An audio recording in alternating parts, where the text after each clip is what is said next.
अक्टूबर 2004 तमिलनाडु में 10:50 पे एक एम्बुलेंस हॉस्पिटल की तरफ जा रही होती। रास्ते में काफी बड़ा एक मॉब उस एम्बुलेंस को रोक लेता है और उस मॉब के पास होती है गन। कुछ ही देर में उस एम्बुलेंस के ऊपर वो लोग गोलियां चलाना स्टार्ट कर देते हैं और फिर कुछ ही मिनटों में सारी चीजें शांत हो जाती हैं। But before getting into this story, please subscribe to my channel. Tamil Nadu Karnataka के बॉर्डर के बिल्कुल पास एक छोटा सा गांव पड़ता है। काफी छोटा सा गांव था, सिर्फ 2 से 3 हजार लोग रहा करते थे उस जगह में और काफी अच्छा पीसफुल गांव था, जहाँ पे आप चारों तरफ देखेंगे तो हरियाली ही, काफी घने जंगल है चारों तरफ से, घिरा हुआ था जंगलों से वो गांव था। तो एक दिन अराउंड 18 जनवरी 1952 को एक बच्चे का जन्म होता है और परिवार काफ़ी खुश होता है बच्चे के जन्म से। तो परिवार बहुत ज़्यादा खुश था एक बच्चे के जन्म से और उसका सभी लोग नाम रखते हैं वीरप्पन। वीरप्पन की फैमिली गरीब तो थी लेकिन they were happy, but sometimes the मुश्किल हो जाता था 2 टाइम का खाना भी खाना, लेकिन they able to manage and they eat. Veerappan बचपन से ही बहुत ज़्यादा खेलता कूदता रहता था, तो वो जंगलों के अंदर चला जाया करता था, जिस वजह से वो जंगलों में जगह जगह जाकर घूमता रहता था। उसे पूरे जंगलों का एक एरिया का मैप बन गया था उसके दिमाग में कि वो कौन सी चीज़ कहाँ पर है, कैसे है। वो इस तरीके से वो उस जंगल में ही पला बड़ा। वो घर पे सुबह जाता था, शाम में घर पे आता था, तो पूरे दिन जंगल में ही रहता था, घूमता फिरता रहता था अपने दोस्तों के साथ ऐसे। और फिर एक दिन वो देखता है कि क्योंकि गरीबी की वजह से वो कभी अपना पेट नहीं भर पाया ठीक से, तो वो देखता है कि स्मगलिंग जैसे काम भी वो कर सकता है, क्योंकि उसके पास अच्छी नॉलेज थी। तो उसने स्मगलिंग का काम स्टार्ट किया अपने लिए। उसने जाकर पता किया तो उसे मालूम पड़ा कि हाथियों के दांत काफ़ी महंगे बिकते हैं।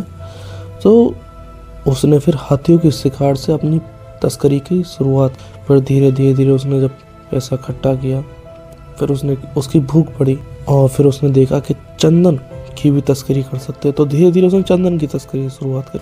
अब क्योंकि ये सारी चीज़ें इलीगल थी, तो उसने क्या किया, उसने लोकल जो नेता होते हैं उन लोगों से अपनी पहचान बनाई और थोड़े बहुत पैसे उन लोगों को दे दिया करता था ताकि उसे कोई पकड़ ना पाए। अब क्योंकि उसकी ताकत बढ़ रही थी, तो जो कोई भी अगर उसके सामने आता वो उसको मार दिया करता। टोटल में उसने करीबन 180 से 200 लोग उसने मार दिए होंगे, जिसमें से पुलिस वाले, आम आदमी या फिर कोई कर्मचारी भी थे, जिस वजह से तमिलनाडु, कर्नाटका और केरल की सीमाओं पर फैले घने जंगलों वीरप्पन ने अपना राज फैला लिया। अब क्योंकि वो गांव से था, तो वो काले जादू पर भी विश्वास मानता था और जो उसकी मूंछें थी वो उसको ताकत मानता। तो साल 2000 में वीरप्पन ने सुपरस्टार राजकुमार को किडनैप कर लिया।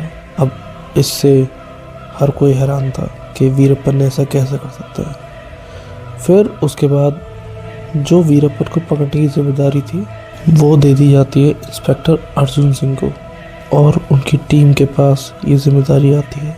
अर्जुन सिंह कोई आम इंस्पेक्टर नहीं थे, वो STF के एक बैटल हार्डन ऑफिसर थे ना। बैटल हार्डन का मतलब होता है जो इंसान एक वॉर में जा चुका हो, जिसने जो जंग का मैदान देखा हो ना।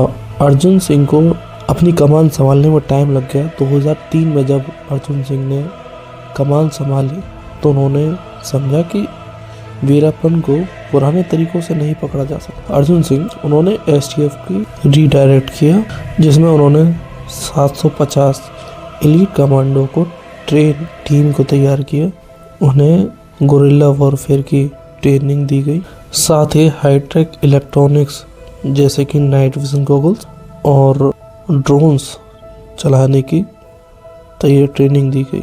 और अर्जुन सिंह रात भर जाकर जो है नक्शे पर निशान लगाते कि वीरप्पन के अड्डे कहाँ कहाँ हो सकते हैं। जैसे ही अड्डा कंफर्म होता वो उस अड्डे पर जाते, छापा मारते थे, लेकिन वहाँ पर अर्जुन सिंह नहीं, वीरप्पन नहीं हुआ करता था। अर्जुन सिंह के खाली हाथ आते ही वो फिर से दोबारा लग जाते थे और अड्डों पर उन्होंने छापे मारे और फिर ये ऐसे ही करके साल बीत गया, लेकिन वीरप्पन अभी भी हाथ नहीं आया। और जो हमारे अर्जुन सिंह थे उनको लगा कि हमें कुछ और भी करना होगा ताकि वीरप्पन आ पाए। लेकिन धीरे धीरे उनने और ट्रिक्स अपनाई, लेकिन फिर भी वीरप्पन हाथ से निकल जाता था। किसी तरीके से उनको पता नहीं कैसे पता पड़ जाता था और वीरप्पन वहां से भाग जाता था। तो अक्टूबर 18, 2004 वीरप्पन अब बूढ़ा हो रहा था और उसके आंखों की रोशनी कम हो रही थी, जिस वजह से उसे मेडिकल की जरूरत रहती थी और इलाज की भी।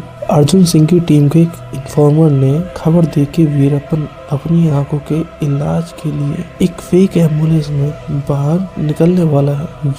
ये इन्फॉर्मेशन मिलने के बाद अर्जुन सिंह धर्मपुरी के पास सुनसान सड़क पर अपना एम्बुश सेट किया। चारों तरफ सन्नाटा था, सिर्फ पेड़ों की सरसराहट सुनाई दे रही थी। तभी दूर से एम्बुलेंस की हेडलाइट दिखी। तभी अचानक से सभी ऑफिसर के रेडियो में से आवाज आती है, टारगेट इन साइट। जैसे ही एम्बुलेंस घेरे के अंदर आई, अर्जुन सिंह के आदेश पर फ्लैशलाइट ऑन कर दी। चारों तरफ से पुलिस ने उसे घेर लिया और अर्जुन सिंह ने कहा, अपने आप को हमारे हवाले कर दो।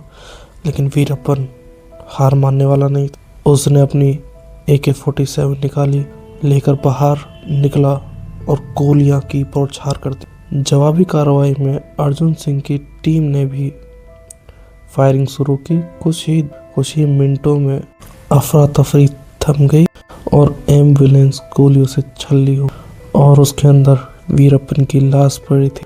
उसकी मूंछ खून से लथपथ थी।